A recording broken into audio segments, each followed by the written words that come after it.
Byron Donalds is an incredible guy. Incredible guy. And I noticed he happens to be on the list of potential vice presidents. Would anybody like to see him as a vice president?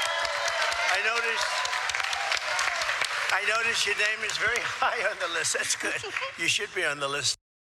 Joining us now, that man right there, Congressman Byron Donalds from the great state of Florida. Congressman, thanks so much for joining the program. Good morning. It's good to be with you guys. How you doing? So it looks like the president is going to every single community, reeling black voters in, and you're on that list. Have you had any conversation with the president about being vice president? Maybe not. I'm not gonna tell you guys that. Well played. I'm gonna keep that to myself.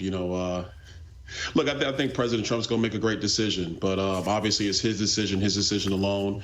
I'm just gonna do my job, campaign for him, work hard for him, because the country needs him back as president. It's that simple. We'll see what happens by the time we get to the convention. Yeah. So, are you being vetted? Have they asked you to give them up paperwork and stuff like that? Oh, you guys don't stop with the questions. Well, I'm just curious. Maybe. That's your answer, Byron, maybe. what is the plan if he does choose you or Marco Rubio, considering a president and a vice president are not supposed to be from the same state? Would you have to move? Would you have to give up your seat?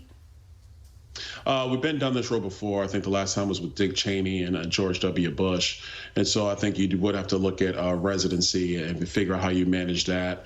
But, it's at that point, the question is, are you going to agree to join the president on the ticket and work hard through the next couple of months to win back the White House? I find that to be a tremendous honor. So when that decision has to be made, I'll make it accordingly and we'll move forward. Okay. Mr. President, how you doing?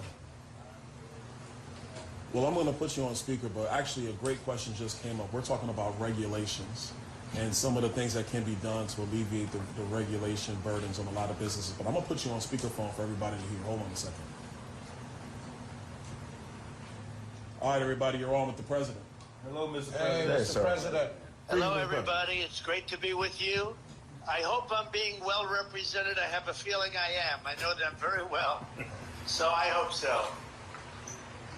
No, you are, sir. But a question came up about regulations. And so what's your view of what we need to do with regulations when you come back into office? Well, as you know, I cut taxes and regulations more than any other president. We had the biggest tax cut, and bigger even than the Reagan tax cuts. And I also cut regulations far more than any other president. And they have put a lot of them back already. We will get them cut so fast. And it's very interesting when I went to business leaders and said, which was more important, these big tax cuts or these big regulation cuts? Almost every one of them said regulation cuts. And it made a big difference to their businesses, small businesses and big businesses. Great question. Awesome. Anybody else got a question for the president? I mean, I want to tell them that black folks will vote for him if they get gas under $1. All right, so Mr. President, the statement, I'm not going to call it a question, the statement is black folks are voting for you if you get gas under $1. No, well, I tell you, I got it pretty close. We had it for a little while. We talk about $1.87, and now it's on its way up. As you see what's going on. I'm seeing $4. I'm seeing $4.50, depending on where you buy it. But we actually had it to $1.87, and we had it to $1.52 at one point. Different points. But we had the gasoline as low as it's been in a long time. So I don't know if I can guarantee $1, but we're going to get it as low as we can. And that's a big spur for the economy. The lower you get it, that's a big, big spur for the economy. Hey, Mr. President, it's Wesley Hunt here. How you doing, sir? Hi, Wesley. I got a question for you. You've been talking a lot about no tax on tips.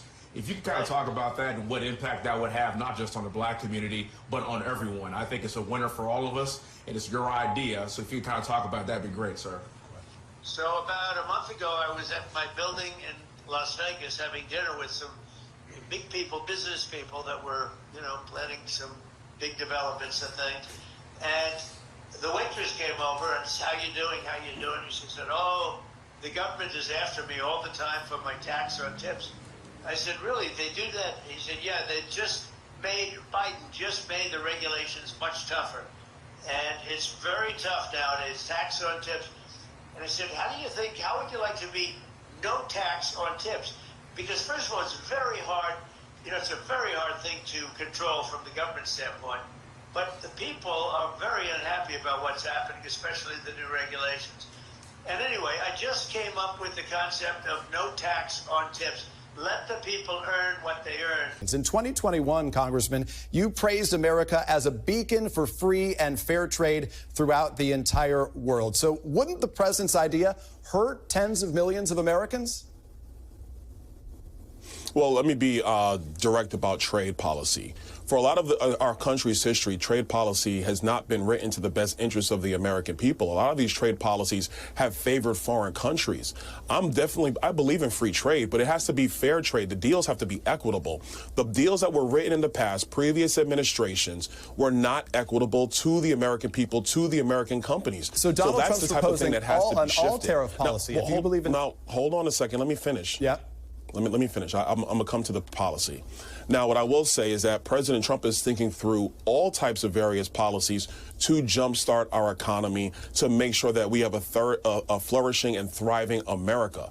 It's an idea. It's not concrete yet. A lot of things have to be flushed out. I was in the room when this was brought up. I talked with several of my colleagues who understand tariff policy, trade policy, and tax policy in a lot more detail than I do. They said there's some merit to it, but there's some other things that have to be worked out. You also have to figure out how to deal with the taxation piece for people on the low end of the socioeconomic spectrum. Were you aware that Trump was going to come, or was that a surprise? No. Were you aware?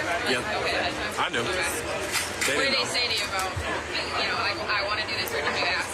What do you mean? Did you ask Trump to call you, or did you? No, I talked to the president earlier today, and I know that some media organization, I don't know who, said that he was going to be in Atlanta. I knew that wasn't going to be the case because he's coming in tomorrow, and he was just like, what do we do? And I said, well, I can just call you in. He goes, okay.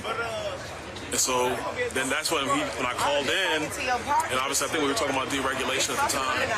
And then after that, it was like, well, just let people ask questions of the president. And I think that's what people see. You have somebody who's willing to engage and talk to voters. I mean, he's on a phone. He can't see who's there. And so it's just really us in the room just talking. And I think it was a good thing for people to see. Congressman, have you talked to the president about running for What's up, man? Oh, y'all ask the same question at the same time. Here's what I know. I'm not telling you anything. I know that.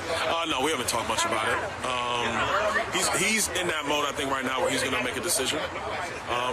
See what happens. Well, no, I don't think so. I don't think so. Yeah. What do you think he needs and do you think Joyce practically? Well, look, I think, and again, this is me talking. I think that, obviously you got to have somebody who can hit the campaign trail and take, the America First agenda everywhere. I think secondarily, it's going to be about who's going to be a partner when he's back in the White House to make sure that the agenda, moves through Congress, and it also helps to take that message everywhere because, the political attacks unfortunately never stop. They continue. And so you're going to have to have an ability to push the message, push the agenda, get that accomplished, and then you got to take that back out to the American people so they know what's coming, they know what's happening, and then you can see the marked improvement in their lives. I think those are important things. And then on a foreign policy perspective, be able to be in support of the president, his vision, his agenda to get our foreign policy back in shape. What makes you think you're still playing? Say again? What makes you think you're still playing?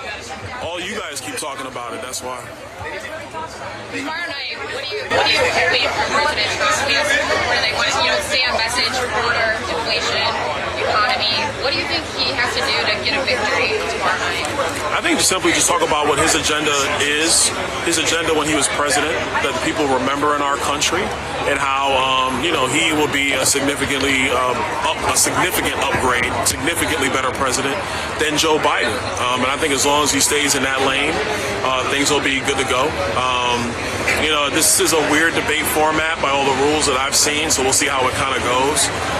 But look, I think the president and his agenda how he's been communicating with voters across the country, relaying that in the debate, he'll be just fine. He'll come out with flying colors. Finally, some news about your future. Mr. Trump said yesterday that your name is very high on his list of people he's considering as a running mate. Would you be ready on day one to serve as commander-in-chief if necessary?